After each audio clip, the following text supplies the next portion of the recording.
Hey everyone, I'm Sugandha and you're watching Ready to Get Updates and welcome back to my channel. And yes, आज हम discuss करने वाले हैं क्या discuss करने वाले हैं। ये पूरी सीरीज चल रही है एचआर बिजनेस पार्टनर की, जिसमें हमने सबसे पहले सेशन में देखा था एचआर बिजनेस पार्टनर का रोल क्या होता है। उसके बाद हमने देखा कौन सी स्किल्स एंड कॉम्पिटेंसीज चाहिए एचआर बिजनेस पार्टनर बनने के लिए, और उसके बाद हमने देखा था हम कैसे करियर बना सकते हैं, जहां पे हमने देखा था एलिजिबिलिटी क्राइटेरिया क्या है, एक्सपीरियंस कितना चाहिए और कुछ डिटेल में चीजें हमने देखी थी। ये 3 सेशन है, प्लीज पिंड कमेंट से ये तीनों सेशन जरूर देख लें, क्योंकि खाली अगर इंटरव्यू क्वेश्चंस देखेंगे तो बात नहीं बनेगी, आपको ऐसा लगेगा पता नहीं ये किस बारे में बात हो रही है, राइट। सो चलिए, तो सबसे पहले देखते हैं कौन से टाइप के क्वेश्चंस हमसे यहाँ पे पूछे जा सकते हैं अगर हम एचआर बिजनेस पार्टनर रोल के लिए जा रहे हैं। छोटा सा एक इंट्रो बता देती हूँ, तो वो ये है कि एचआर बिजनेस पार्टनर का जो रोल है वो एक स्ट्रैटेजिक एडवाइजरी रोल है। वो कोई ऐसा रोल नहीं है जो डे टू डे एचआर काम करता है, डे टू डे ऑपरेशंस वाला वर्क नहीं है। तो इसके लिए आपको एक्सपीरियंस चाहिए होता है, राइट। कितना क्या वो सब आप पहले के सेशंस में चेक कर सकते हैं। आज यहाँ पे अगर हम जा रहे हैं एचआर बिजनेस पार्टनर बनने, हमने किसी कंपनी में अप्लाई किया है और अब है हमारा इंटरव्यू या फिर इंटरेक्शन। अगर आप बहुत ज्यादा सीनियर लेवल पे हैं तो उसे इंटरव्यू ना कह के इंटरेक्शन कहा जाएगा। तो क्या होगा, तो मेरे पास किस टाइप के क्वेश्चंस पूछे जा सकते हैं। यहाँ पे 4 कैटेगरी आती हैं, जिसमें सबसे पहली है HR related questions. Yes, HR related questions आपसे पूछे जा सकते हैं। ह्यूमन रिसोर्स से रिलेटेड कोई भी क्वेश्चन आपसे पूछा जा सकता है। ये नहीं सोचना है उसमें कि मैं तो एक सीनियर लेवल पर हूं, मैं तो इतना काम करके आ रहा हूं, मुझसे एचआर के बारे में कैसे पूछ लिया। प्रोसेसेस, एक्टिविटीज, स्ट्रेटजीज, कुछ भी, राइट। तो वो क्वेश्चंस मैं यहाँ पे डिस्कस नहीं करूंगी, क्योंकि एचआर से रिलेटेड बहुत सारे क्वेश्चंस मैं पहले बहुत बार डिस्कस कर चुकी हूँ, बहुत सारे सेशंस में, वो आपको मिल जाएंगे पिन कमेंट से। HR round interview questions, behavioural questions, situational interview questions, proper series है इंटरव्यू क्वेश्चंस 2023 की, वहां से आपको मिल जाएंगे। तो वहां से आप सारे क्वेश्चंस चेक कर सकते हैं। नेक्स्ट इज करियर रिलेटेड कोई भी क्वेश्चंस पूछे जा सकते हैं आपके करियर से related. Why should we hire you, where do you see yourself after 5 years 10 years, okay, what do you know about a company. इस टाइप के बहुत सारे क्वेश्चंस। या फिर आप एचआर में एचआर बिजनेस पार्टनर क्यों बनना चाहते हैं, why you want to take this freelance role, why you are not doing full time HR job. मतलब इस तरीके के कोई भी क्वेश्चन एचआर से प्लस करियर से आपसे सेकंड कैटेगरी में पूछे जा सकते हैं। इनके भी आंसर आपको पिन कमेंट में इन प्लेलिस्ट में मिल जाएंगे। जहाँ पे एचआर एंट्री लेवल की प्लेलिस्ट है, उसमें बहुत सारे इंटरव्यू क्वेश्चंस हैं। इंटरव्यू क्वेश्चंस 2023 है, वहां पे भी आपको ये सारे क्वेश्चंस मिल जाएंगे। नेक्स्ट आता है थर्ड जेडी, जो कि जॉब डिस्क्रिप्शन। किसी भी जॉब के लिए अप्लाई कर रहे हैं तो सबसे बड़ी मेन चीज है जॉब डिस्क्रिप्शन जरूर देख लें, ओके। जॉब डिस्क्रिप्शन में रोल्स एंड रिस्पॉन्सिबिलिटीज क्या है, तो वो जो रोल्स एंड रिस्पॉन्सिबिलिटीज है उसमें कुछ स्पेसिफिक टर्म्स होंगी, कीवर्ड्स होंगे, उनसे रिलेटेड क्वेश्चंस आपसे पूछे जा सकते हैं। रोल से रिलेटेड क्वेश्चंस आपसे पूछे जा सकते हैं, रोल्स एंड रिस्पॉन्सिबिलिटीज जो हैं उनसे रिलेटेड क्वेश्चंस पूछे जा सकते हैं। तो वो सारे क्वेश्चंस एचआर और एचआर बिजनेस पार्टनर में इंक्लूड हो जाएंगे। फोर्थ कैटेगरी जो आती है वो है HRBP role. Specific HRBP role पे आपसे क्या क्वेश्चंस पूछे जा सकते हैं, तो वहां पे वो स्किल बेस्ड क्वेश्चंस आपसे पूछ सकते हैं। किसी स्पेसिफिक स्किल के बारे में पूछ सकते हैं कि ये एचआरबीपी में कैसे हेल्प करेगी। मैनेजमेंट रिलेटेड बहुत सारे क्वेश्चंस पूछे जा सकते हैं कि आप ये चीज कैसे मैनेज करोगे, ये चीज कैसे मैनेज करोगे। सिचुएशनल, आपको कोई सिचुएशन दे दी, वो क्वेश्चंस पूछे जा सकते हैं। बिहेवियरल क्वेश्चंस पूछे जा सकते हैं, एम्प्लॉय का बिहेवियर, एम्प्लॉय का बिहेवियर, टीम मेंबर का बिहेवियर, उसे कैसे आप रिलेट करोगे, कैसे कोऑर्डिनेट करोगे। और फिफ्थ एक कैटेगरी है केस स्टडी। देखिए केस स्टडी क्या होता है, बहुत ज्यादा आप सीनियर लेवल प्रोफाइल पे जा रहे हैं और बहुत सारी उस कंपनी में प्रॉब्लम्स हैं, तो वो आपके सामने केस स्टडी के रूप में रख सकते हैं कि भाई हम इनसे डिस्कस कर लें क्या इनके पास आंसर है इन चीजों का।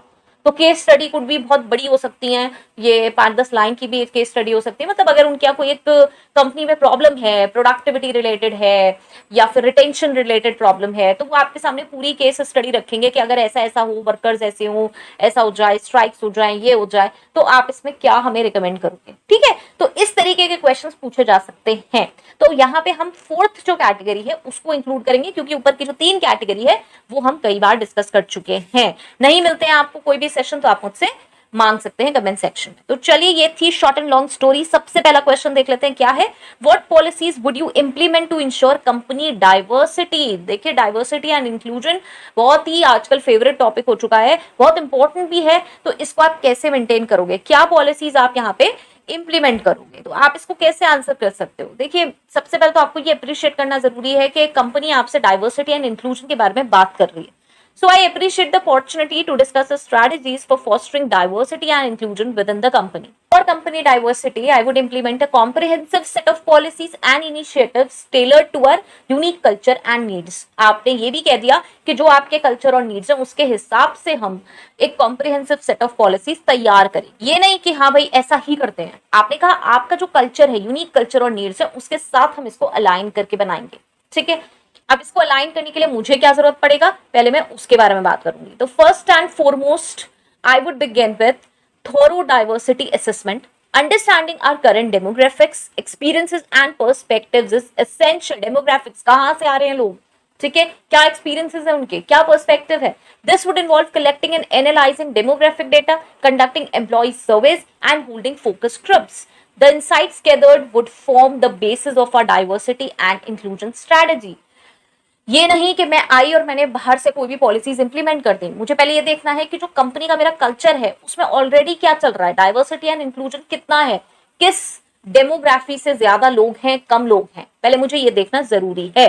And then I can say I would develop a comprehensive diversity and inclusion policy that touches upon various aspects of our organisation.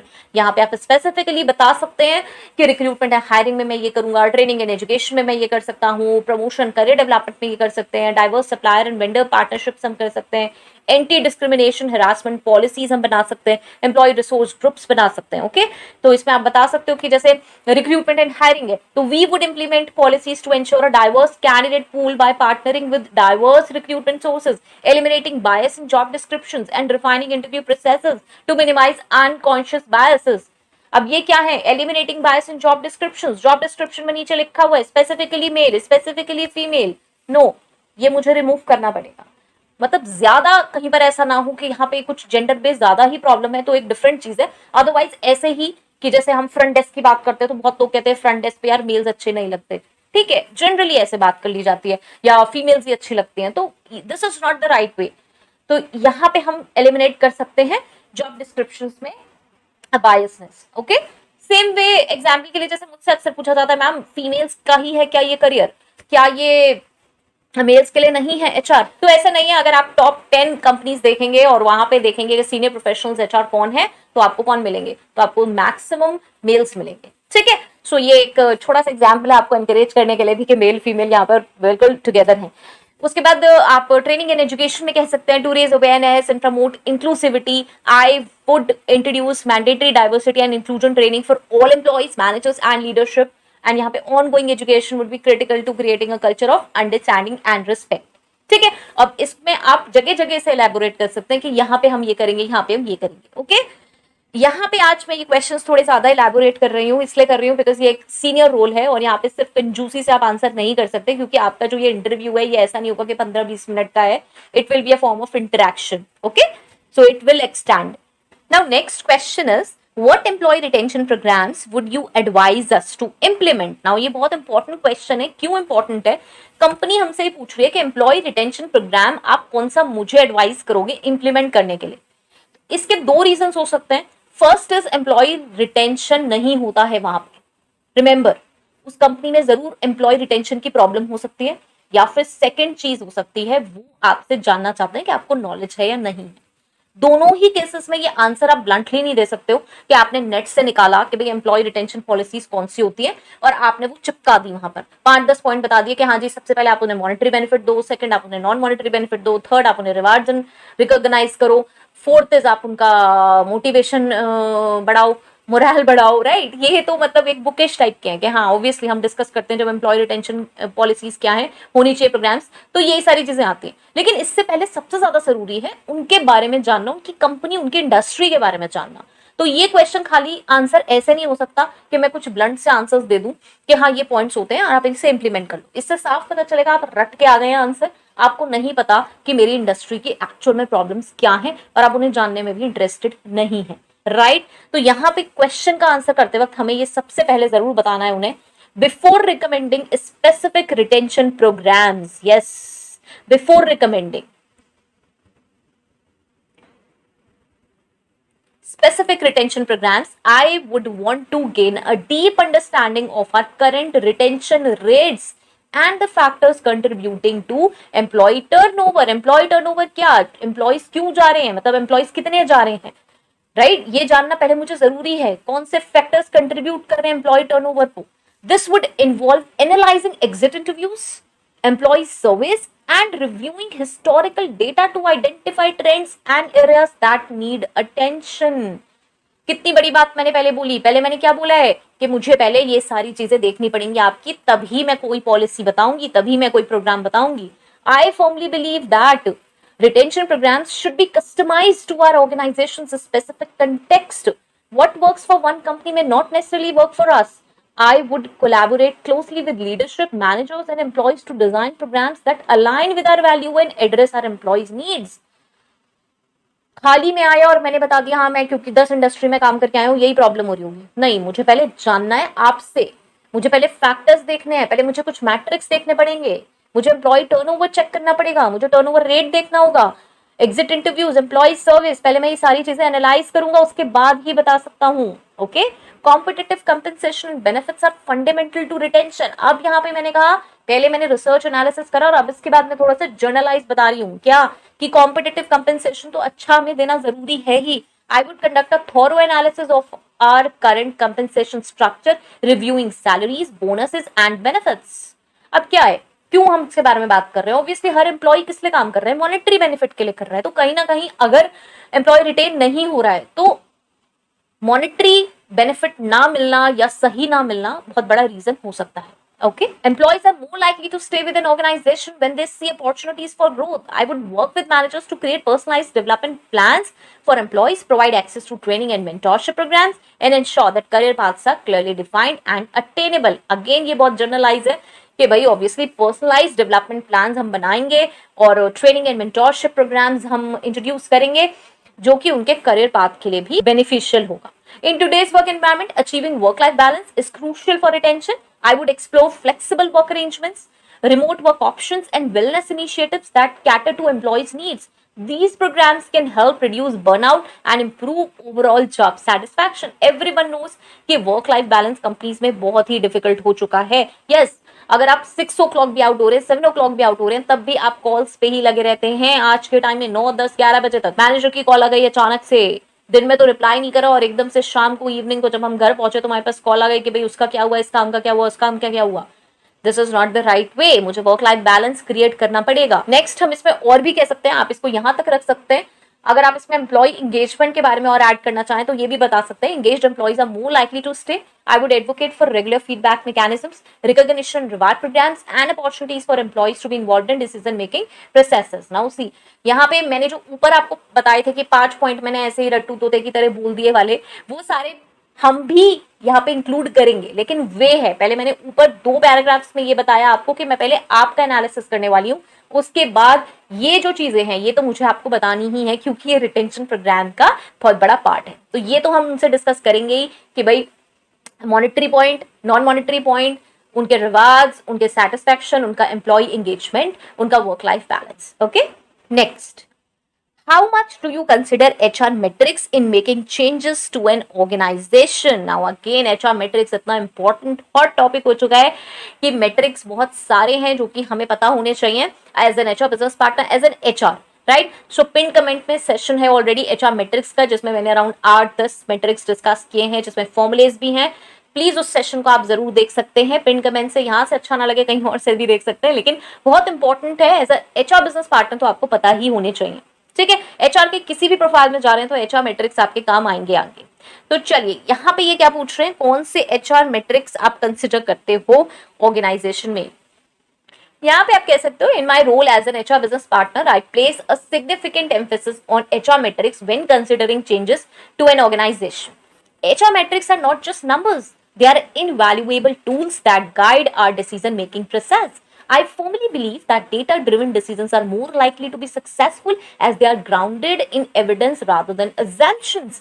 किन की बात कर रहे हैं, कौन से एविडेंस और assumptions? एविडेंस क्या, मेरे पास नंबर्स हैं कुछ, मैंने सारी चीजें नंबर्स में निकाली हैं, कौन आ रहा है कौन जा रहा है, employee retention rate, engagement rate, सारी चीजें मैं क्या कर रही हूँ मैं सब नंबर्स में निकाल रही हूँ, ये खाली assumptions नहीं है कि शायद ऐसा हुआ होगा, शायद वैसा हुआ होगा. To me, HR metrics are not isolated figures, they are directly connected to our organizational goals. I ensure that HR metrics we track are aligned with our broader objectives, whether those involve improving employee engagement, increasing productivity, enhancing diversity and inclusion, or achieving any other key organizational goals. My approach to using HR metrics involve utilizing them as a foundation for continuous improvement. Continuous improvement पे हमें focus करना है. I regularly review and analyze these metrics to identify areas that require attention and action. This could involve examining turnover rates, employee engagement scores, talent acquisition metrics, or any other relevant data points to uncover trends and insights. Okay? और यहाँ पे आप ये बोल सकते हो कि lastly, I believe in measuring the impact of changes we implement based on HR metrics. If our efforts are not delivering the intended results, I'm always ready to adjust our approach based on the data. Again, data की बात होगी. Okay? So, चलिए next question. How familiar are you with our industry and its unique demands? Now ये बहुत important question है क्योंकि मैं हमेशा फोकस करती हूँ आप किसी भी कंपनी में जा रहे हैं इंटरव्यू के लिए, चाहे आप किसी भी प्रोफाइल के लिए जा रहे हैं, इंडस्ट्री की बहुत अच्छी नॉलेज लेके जाइए, कंपनी की बहुत अच्छी नॉलेज लेके जाइए. तो ये कंप्लीटली कस्टमाइज क्वेश्चन है. आप जिस भी इंडस्ट्री के लिए जा रहे हैं उस इंडस्ट्री की ही आपको बातें बतानी होंगी, मतलब उसकी फेमिलियरिटी के बारे में ही बात करनी है कि इस इंडस्ट्री में क्या चीजें हैं और इसकी यूनिक डिमांड क्या है. ओके, यहाँ पर कोई भी आंसर नहीं दिया जा सकता कि यही सेट आंसर होगा, ठीक है, लेकिन इसको हम आंसर अलग तरीके से कर सकते हैं. कैसे? कुछ इंडस्ट्री के एग्जाम्पल लेके मैं आपको बता सकती हूँ कि अगर आप इस इंडस्ट्री में जा रहे हैं तो यहाँ पे आप ये आंसर कर सकते हैं. इसमें आप ऐसे यूज कर सकते हैं, I have taken the time to research and familiarize myself with your industry to a reasonable extent. I understand that it is characterized by, यहाँ पे आप कुछ कैरेक्टरिस्टिक्स बता सकते हैं मेनली इंडस्ट्री की. And I am aware of some of the unique demands and challenges it faces. And I'm aware of some of the unique demands and challenges it faces. क्या क्या यूनिक डिमांड है और क्या क्या challenges हैं ये मैं आपको बता सकता हूँ. इसके साथ साथ आप ये कह सकते हैं, while I have taken steps to familiarize myself with your industry, I'm aware that there's always more to learn. I'm looking forward to collaborating with the talented professionals within your organization who have first-hand experience in this industry. Their insights will be invaluable in tailoring HR strategies to meet your specific needs. यहाँ पे अगर आप किसी भी technology industry में जाने वाले हैं और वहां पे इंटरव्यू दे रहे हैं तो आप यहाँ पे ये कह सकते हैं कि भाई ये जो टेक्नोलॉजी सेक्टर है इसके लिए फास्ट पेस नेचर जरूरी है. In the technology sector we should be familiar with the fast pace nature of the industry, the competition for top tech talent, and the need for innovative HR practices to retain employees. And yes, understanding the latest trends and skill sets in technology is essential. अगर आप health care industry में जा रहे हैं तो यहाँ पे आप मेंशन कर सकते हैं, in healthcare we need to comprehend the regulatory environment, the importance of patent privacy, and the unique staffing challenges such as healthcare professionals certification requirements. मतलब इंपॉर्टेंट चीजें क्या हैं. मैन्युफैक्चरिंग इंडस्ट्री में जा रहे हैं तो आप ये कह सकते हैं, in manufacturing industry we should be aware of safety regulation, supply chain dynamics and the importance of workforce scheduling and efficiency in production driven environment. ऐसे ही आप किसी फाइनेंस में जा रहे हैं, किसी फाइनेंशियल सर्विसेज इंडस्ट्री में जा रहे हैं तो आप कह सकते हैं, in the financial sector we should understand the regulatory landscape, compliance requirements, and the need for talent with a specific financial expertise. Knowledge of financial certifications like CFA, CPA are beneficial. किसी retail industry के लिए जा रहे हैं तो आप कह सकते हैं कि in retail industry we should be familiar with the seasonal hiring trends, customer service expectations, and the need for flexible workforce planning to accommodate fluctuations in demand such as during holiday seasons. Okay, so ये कुछ examples हैं आपकी. Obviously जो भी industry हो उसके according आप इसे फ्रेम कर सकते हैं, प्रॉपर रिसर्च कर जाएं. ओके, चलिए नेक्स्ट क्वेश्चन देखते हैं और ये है, have you worked on any HR strategy that was designed to support organizational business strategies? Again very important question. क्या पूछ रहे हैं ये, क्या किसी ऐसी एचआर स्ट्रैटेजी पे काम किया है जिसने सपोर्ट किया हो ऑर्गेनाइजेशन की बिजनेस स्ट्रैटेजी को? यस, बिल्कुल किया है. नहीं किया है तो हम इसे आंसर कैसे कर सकते हैं इसको देखते हैं. तो फर्स्ट ऑफ ऑल ये समझना जरूरी है कि एचआर की जो स्ट्रैटेजीज है ना वो डायरेक्टली और इनडायरेक्टली इम्पैक्ट करती ही है ऑर्गेनाइजेशनल की बिजनेस स्ट्रैटेजीज को. यस, क्योंकि काम करने वाले कौन लोग हैं? काम करने वाले लोग हैं, ह्यूमन बीइंग है. तो एचआर की जो भी स्ट्रैटेजी होंगी एम्प्लॉयज से रिलेटेड, पॉलिसीज से रिलेटेड, वो इम्पैक्ट करेगी ही करेगी डायरेक्टली और इनडायरेक्टली आपके ऑर्गेनाइजेशन के बिजनेस ऑब्जेक्टिव्स को, क्योंकि काम वही करने वाले हैं और उन्हीं से ही रिलेटेड हम पॉलिसीज बना रहे हैं। ठीक है, तो अब हमें यहाँ पे क्या करना है, हमें बस लिंक करना है कि आपके बिजनेस ऑब्जेक्टिव्स क्या हैं और हमने स्ट्रैटेजीज क्या बनाई। बस इन दोनों को अगर आप लिंक करके ठीक से बता सकते हैं तो बस काम बन जाएगा। तो चलिए यहाँ पे हम कह सकते हैं, yes I have had the opportunity to work on several HR strategies that were designed to align with and support our organization's broader business strategies. One particular example that stands out is when I was working with जो भी company थी, and we were focused on expanding our market presence in this specific era. This specific market. Now ये completely customize होगा, obviously जहां पे आपने काम किया होगा, मैं बस relate कर रही हूँ कि कैसे आप इसको आंसर कर सकते हैं। ठीक है, at that time the organizational business strategy was to aggressively expand our market share in this area. This was a critical component of our growth plan, and the success of this strategy had a direct impact on our overall business performance. Okay. In response to this business strategy, I collaborated with the leadership team to develop an HR strategy that would ensure we had the right talent in place to support our expansion goals. This included a comprehensive talent acquisition plan to attract top talent in the region, a robust onboarding program to quickly integrate new hires, and targeted development and retention initiatives to keep key employees engaged and motivated. देखिए हमने क्या किया, हमने business की strategies जो business में उस वक्त चाहिए था उन्हें, उसको हमने अपने एचआर के साथ लिंक किया, एंड वो फाइन, प्रिटी फाइन भी है, क्योंकि हम यहाँ पे क्या कर रहे हैं, हम क्या कर रहे हैं, ट्रैक कर रहे हैं टॉप टैलेंट, हमें जल्दी से काम करना था। ठीक है ना, तो ऑब्वियसली वो कौन करेगा, टॉप टैलेंट को हमने अट्रैक्ट करा, ऑनबोर्डिंग प्रोग्राम हमने जल्दी से बनाया, और यस रिटेंशन इनिशिएटिव्स भी अप्लाई करें। सो यहाँ पे आप इसे ऐसे कह सकते हैं, I am please to say that our HR strategy had a significant impact on our business strategy success, our market share in this era increase by 10% and our revenue from that region grew by this, our turnover rate decreased by this, indicating improved retention or key employees critical to our expansion efforts. Okay मैंने बहुत ही आसानी से इसको link कर दिया organisation के business objectives के साथ, क्योंकि हायरिंग ऑब्वियसली हम उसी पर्पस के लिए कर रहे थे। ठीक है, next question, how do you build strong relationships with business leaders and strategically advise them on HR issues. Now ये बहुत ही कॉम्प्लिकेटेड मैटर भी बन जाता है कई बार, क्योंकि वो बिजनेस लीडर्स हैं, उन्हें आप एडवाइस करोगे तो आपके पास सब ifs buts across below between सब होना चाहिए आपके पास, अप डाउन मीन्स टू से आगे पीछे सारी चीज आपके पास होनी चाहिए कि why you are advising this thing, आपके पास क्या सॉलिड रीजंस हैं इस चीज को एडवाइस करने के लिए। तो क्योंकि आप बिजनेस लीडर्स से बात कर रहे हैं, वो ऑलरेडी यहाँ पे जमे हुए हैं, उनके पैर जमे हुए हैं इस बिजनेस में बहुत समय से, उन्हें एक सोल्यूशन चाहिए किसी प्रॉब्लम का, किसी शॉर्टर ड्यूरेशन के लिए, लेकिन उन्हें ये कन्विंस करना कि आप जो सोल्यूशन दे रहे हैं वो राइट है, उसके लिए आपके पास प्रॉपर केस स्टडी होनी चाहिए, प्रॉपर रिसर्च स्टडी होनी चाहिए, प्रॉपर आप कन्विंस कर पाए अपनी बात को। ठीक है, तो उसे हम कैसे कर पाएंगे? Building strong relationships with business leaders is at the core of my role as an HR business partner. It's essential for fostering trust, open communication, and a collaborative approach to addressing HR issues that align with our organizational goals.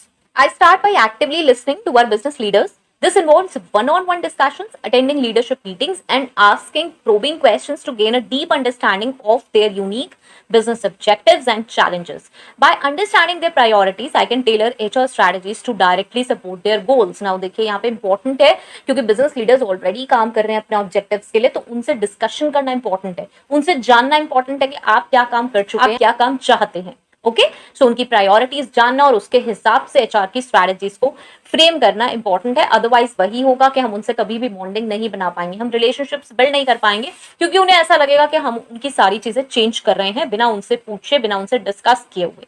अगर हम ऐसे ही आके सिर्फ दूसरी industry या दूसरी company की strategies apply करने लगेंगे। ओके, सो यहाँ पे ये कह सकते हैं, once I have a clear understanding of our business leaders' goals, I work to align our HR strategies accordingly. I ensure that our HR initiatives are designed to directly support these goals, whether it is talent acquisition to meet growth targets or employee development to enhance competitiveness. Okay, last, now these are the 7 questions, so this is last question.